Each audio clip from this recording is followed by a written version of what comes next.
right, welcome back to Wow Mystery Track Theater, ladies and gentlemen. We're here with Dan Winn, former Oh, Oregon Duck, 337 1500 meter runner, proud resident of New York City, and commonly mistaken for an Ivy Leaguer. that's true. Yeah. I mean, I- you told me to put on the suit, so yeah, well, or at least you suggested it. I texted you at about 8:30 and said, "Hey, if you wear a suit, I'll wear a suit." So does that mean that you're always wearing a suit then? Were you just I would love to kind of keep that make that the takeaway, but it's not the case. Certainly not the case. The last time that I saw you was a couple months ago in New York City. I think we were getting lost on a subway at 2 a.m. Yeah. Well, yeah, how have you been since then? I've been good. I haven't ridden the subway in quite a long time, which is strange for me, and I miss it. I mean, and I'm not one of those people who like is missing the things that they didn't think they'd ever miss. I always liked the subway, just to be clear. No, I know. But I'm good. Like I've accrued a lot of kind of quarantine-y kind of hobbies by accident or whatever. So my life doesn't seem like it's changed that much. So let's dive right into this. Today, Okay. as you know, on Wow Mystery Track Theater, I'm sure you're well aware of this, we discuss a race that was pivotal in your development as an athlete, one that left an impression on you, whether it was your own race or the race of another. Today, we're venturing back in the time machine to 2011 to the USATF Outdoor Championships held at Hayward Field and focusing on the men's 1500. That's right. Before we get started, I'd like to take a little look back at 2011 and just let you know what was going on back then. Yeah. Remind me. So we've got a list here. Evan Jager was still a 1500 runner. He's in the race. Yeah, he was. Yeah, he's there. Yep. Will and Kate got married. They got hitched. Good for them. Wedding. We got Osama bin Laden. Oh, okay. Yeah. 2011. Yeah. Adele's Rolling in the Deep topped the charts, followed by Party Rock Anthem by LMFAO. Wow. And 50 Shades of Grey was released. Of course. Good times. Good times. Well, what was going on in Dan Winn's life at that point in time? So this is my freshman year of college. And so which is definitely, typically a time of change. I think for me, I don't know. I kind of chose this race because, and also the other race we talked about, because I was still kind of stuck in my kind of high school identity. And it took me a while to kind of figure out the things I needed to change. What was that high school identity? Well, first of all, I just thought I was just like a really talented runner who was just going to be great right away without much trouble. And there was a lot more trouble than I anticipated. But freshman year, still at least my outdoor season, which is the only time I competed, kind of went well for me. I had like taken 9 seconds off my 1500 time and ran 3:49, and I won that race. And I kind of had this like feeling like, if I was just in the A heat, I would run faster. And I didn't think much else needed to change. I didn't think my training needed to change, my tactics, my mindset, my lifestyle. And I was wrong on pretty much all accounts. Let's dive back into this race here. Where were you in the stands while this was going on? We were all kind of center of the backstretch. Perfect. As far as I know, like all the Oregon guys, I think.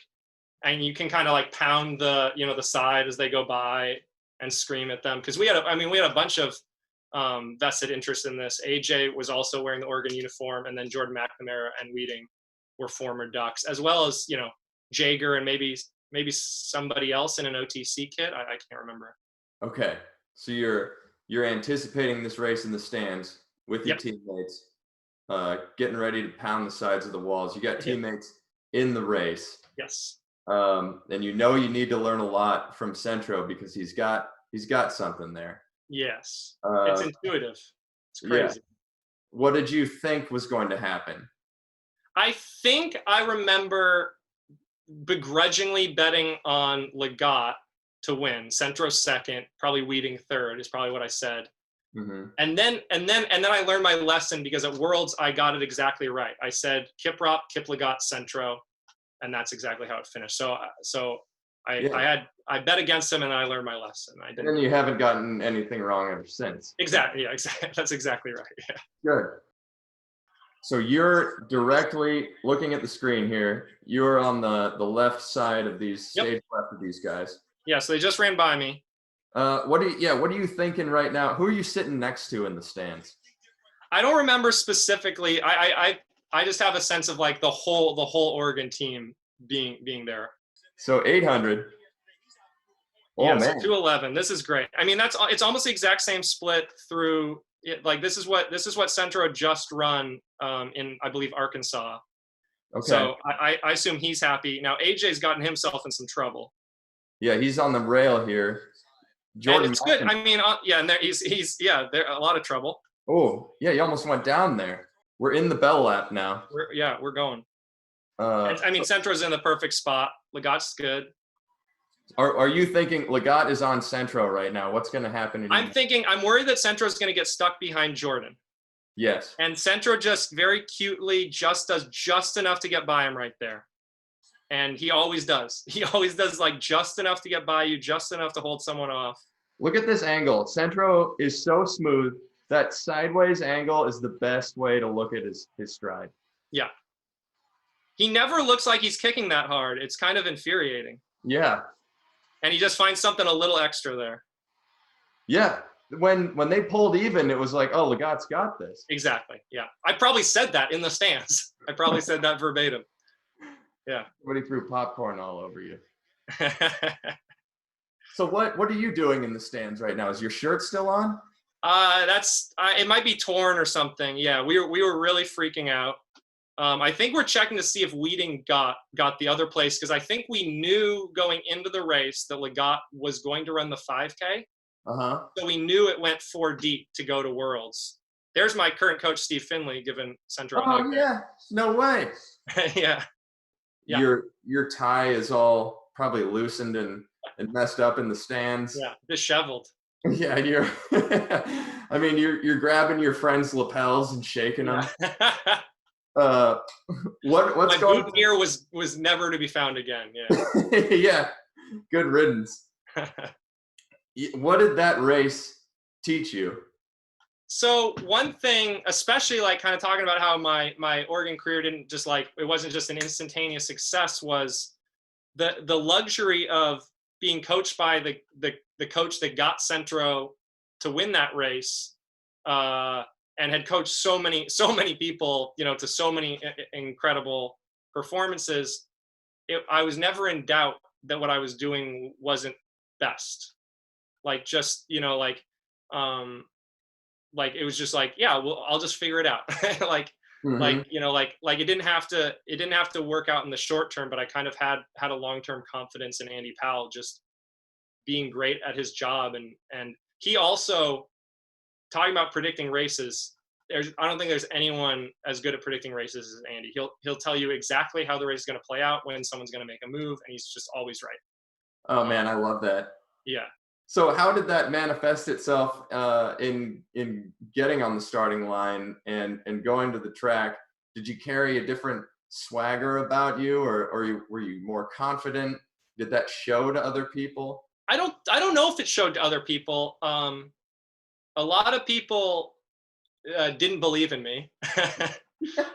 So I could tell you that. Like, I definitely had some teammates saying, like, you should probably go up to the 5K. Like, what kind of like how can you even have a spot on the 1500 at like the Pac Champs and things like that? And Mm-hmm. Ironically, I remember, because every year you set your goals with Andy, and I remember telling him my freshman year, like after cross or something, I want to run 352 or better in the 1500. And that's all I thought I needed to do to ultimately be the athlete that I wanted to be. Mm-hmm. And he was like, you got to break 350. You just got to break 350 in the 1500, obviously. Wow. Because like if I'm trying to, ultimately run 3:39 or whatever.